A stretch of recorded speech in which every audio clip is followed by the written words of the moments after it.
ഇപ്പോൾ വയനാട് പുനരധിവാസത്തെ ചൊല്ലിയും ഇത്തരത്തിൽ വാക്പോര് നമ്മൾ കണ്ടു. LDF സർക്കാർ പറഞ്ഞ വാക്ക് പ്രാവർത്തികമാക്കിയെന്നും പ്രതിപക്ഷം എല്ലാം പറയും ഒന്നും നടപ്പിലാക്കില്ല എന്നുമാണ് മുഖ്യമന്ത്രി പരിഹസിച്ചത്. UDFന്റെ ഗ്യാരണ്ടി എവിടെയെന്നും മുഖ്യമന്ത്രി ചോദിച്ചു. എന്നാൽ വയനാട് പുനരധിവാസത്തിനായി പിരിച്ച തുകയിൽ 1 രൂപ പോലും എങ്ങോട്ടും മാറ്റിയിട്ടില്ലെന്നും കോമൺ ആപ്പ് വഴിയാണ് തുക സമാഹരിച്ചതെന്നുമാണ് VD സതീശൻ മറുപടി നൽകിയത്. രക്തസാക്ഷികളുടെ പേരിൽ പണം പിരിച്ചിട്ട് അടിച്ചു മാറ്റിയ പാർട്ടിയാണ് CPM എന്നും VD സതീശൻ തിരിച്ചടിച്ചു. വാഗ്ദാനം വളരെ എളുപ്പമാണ്. ആ വാഗ്ദാനം നടപ്പാക്കലിലാണല്ലോ പ്രയാസം. ചിലര് വാഗ്ദാനം നടത്തും, ഇനി അതിന് ഒന്നും ചെയ്യില്ല. കോൺഗ്രസ് എന്നുള്ളവരൊക്കെ അവരെ ഓഫർ ചെയ്ത വീട് അതിനുള്ള പണം കിട്ടുമെന്നാണ് കണക്കാക്കുന്നത്. പക്ഷേ അവരെ പണത്തിന് സ്ലീപം കണ്ടല്ലോ, പണം എവിടെയാന്നൊരു പിടിയില്ലായിരുന്നു. പണം അവർക്ക് തരാൻ കഴിയും. ഇവിടെ വാഗ്ദത്വം പറഞ്ഞ് അതിന്റെ ഭാഗമായി വീട് നിർമ്മിക്കുന്നു എന്ന് പറഞ്ഞുകൊണ്ടിരുന്നാൽ മതി. ഇപ്പം മനസ്സിലാക്കുന്നത് പണം കയ്യിലില്ല, അപ്പോ നല്ല വഴി ഞങ്ങൾ തന്നെ വീട് നിർമ്മിച്ചു കൊടുക്കാം എന്ന് പറഞ്ഞ് അവരൊക്കെ മാറും. ഇതല്ലേ ഗ്യാരണ്ടി? ഏത് ഗ്യാരണ്ടിയെ പറ്റിയാണ് പറയുന്നത്? ഞങ്ങൾ പിരിച്ച പണവും ഞങ്ങൾ അവിടെ ചെയ്യുന്ന കാര്യങ്ങളും അത് പൂർത്തിയാകുമ്പോൾ ഞങ്ങൾ പൊതു സമൂഹത്തിന്റെ മുമ്പിൽ കണക്ക് അവതരിപ്പിക്കും. 1 രൂപ അതിൽ നിന്ന് എടുക്കാൻ പറ്റില്ല. കാരണം അതൊരു കോമൺ ആപ്പ് വെച്ചിട്ടാണ് ഞങ്ങളെ കളക്ഷൻ നടത്തിയത്. ആ കോമൺ ആപ്പ് വളരെ ക്ലിയർ ആണ്. ഞങ്ങൾ ഒപ്പിടാതെ ഒരു ചെക്ക് അവിടെ മാറില്ല. ഞങ്ങൾ ഒപ്പിട്ട ചെക്കിന്റെ അക്കൗണ്ട് സ്റ്റേറ്റ്മെന്റ് അടക്കാം. ഞങ്ങൾ ഏത് കാര്യത്തിനാണ് ആ ആപ്പുകാർക്ക് കൊടുക്കാൻ വേണ്ടിയിട്ട് കുറച്ച് പൈസ ആദ്യം കൊടുത്തതല്ലാതെ വേറൊരു കാര്യത്തിനും ആ അക്കൗണ്ടിൽ നിന്ന് 1 രൂപ മാറിയിട്ടില്ല. രക്തസാക്ഷികളുടെ പേരിൽ പണം പിരിച്ചിട്ട് ആ പണം അടിച്ചു മാറ്റിയ പാർട്ടിയാണ് CPM. വയനാട് ടൗൺഷിപ്പ് നിർമ്മാണത്തിലെ ആദ്യഘട്ട വീടുകൾ പോലും പൂർത്തിയായില്ലെന്ന് ആരോപിച്ച് UDFും NDAയും സർക്കാരിനെതിരെ കടുത്ത വിമർശനം ഉന്നയിക്കുന്നുണ്ട്.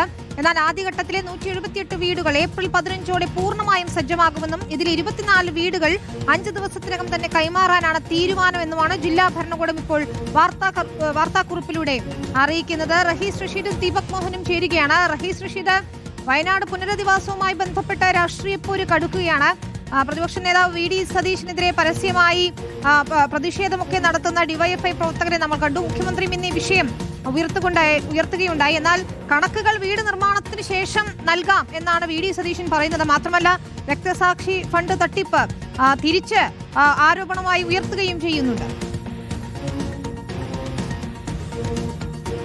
വിനീത, UDFന്റെ തെരഞ്ഞെടുപ്പ് കാലത്തെ പ്രധാനപ്പെട്ട ഒരു പ്രചാരണം ഗ്യാരണ്ടിയാണ്. ആ ഗ്യാരണ്ടി കണക്ട് ചെയ്തിട്ടാണ് വയനാട് ഫണ്ട് എവിടെ പോയി എന്ന ചോദ്യം മുഖ്യമന്ത്രി പിണറായി വിജയൻ ചോദിക്കുന്നത്. ഇതല്ലേ ഇവരുടെ ഗ്യാരണ്ടി എന്ന് ചോദിച്ച് അദ്ദേഹം പറയുന്ന ഒരു പ്രധാനപ്പെട്ട കാര്യം, പണം പിരിച്ചു എന്നത് യാഥാർത്ഥ്യമാണ്. എത്ര പിരിച്ചു, ഏത് അക്കൗണ്ടിലാണ് കിടക്കുന്നത്, ആ പണം എത്ര ചെലവഴിച്ചു എന്നതടക്കമുള്ള ചോദ്യങ്ങൾ ഇന്ന് മുഖ്യമന്ത്രി പിണറായി വിജയൻ ചോദിച്ചു. കഴിഞ്ഞ ദിവസം മറ്റു നേതാക്കൾ, DYFI നേതാക്കളൊക്കെ സമാന ചോദ്യം ചോദിച്ചതാണ്. പക്ഷെ അതിനൊരു കൃത്യമായ ഒരു ഉത്തരം പ്രതിപക്ഷ നേതാവ് VD സതീശന്റെ ഭാഗത്ത് നിന്ന് കഴിഞ്ഞ ദിവസങ്ങളിലും ഉണ്ടായില്ല, ഇന്നും ഉണ്ടായില്ല എന്നതാണ് യാഥാർത്ഥ്യം. കാരണം അദ്ദേഹം പറയുന്നത് അത് പിന്നീട് വ്യക്തമാക്കും. അതൊരു ആപ്പ് വഴി സമാഹരിച്ച പണമാണ്. ആ പണം മുഴുവൻ അതിനകത്തുണ്ട്. ആപ്പ് രൂപീകരിച്ച, ക്രിയേറ്റ് ചെയ്ത ആളുകൾക്ക് റെമ്യൂണറേഷനായി കുറച്ച് തുക കൊടുത്തത് ഒഴിച്ചു ബാക്കി തുക മുഴുവൻ കയ്യിലുണ്ട് എന്നതാണ്. പക്ഷേ DYFI ഒക്കെ കഴിഞ്ഞ ദിവസം ആരോപിച്ചത് വയനാട് കനകലു പങ്കെടുത്ത തെരഞ്ഞെടുപ്പ് ഒരുക്കങ്ങൾക്ക് വേണ്ടി 3 സ്റ്റാർ ഹോട്ടലിൽ പരിപാടി നടന്നു, അത് വയനാട് ഫണ്ടിൽ നിന്ന് എടുത്തതാണ് എന്നതാണ് ആരോപണം. പക്ഷേ ആ ആരോപണത്തിന് അത് അങ്ങനെയല്ല, ഞങ്ങളുടെ കയ്യിൽ ഇത്ര രൂപ പിരിച്ചു, അത് ഇന്ന അക്കൗണ്ടിൽ ഉണ്ട് എന്ന് പറയാൻ ഇതുവരെ കോൺഗ്രസ് നേതാക്കൾക്ക് കഴിഞ്ഞിട്ടില്ല.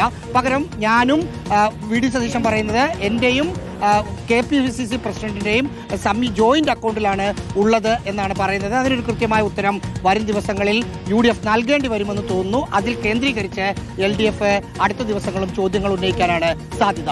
ശരി, ഏതായാലും അതിൽ രാഷ്ട്രീയ പോര് വരും ദിവസങ്ങളിലും നമുക്ക് കാണാം.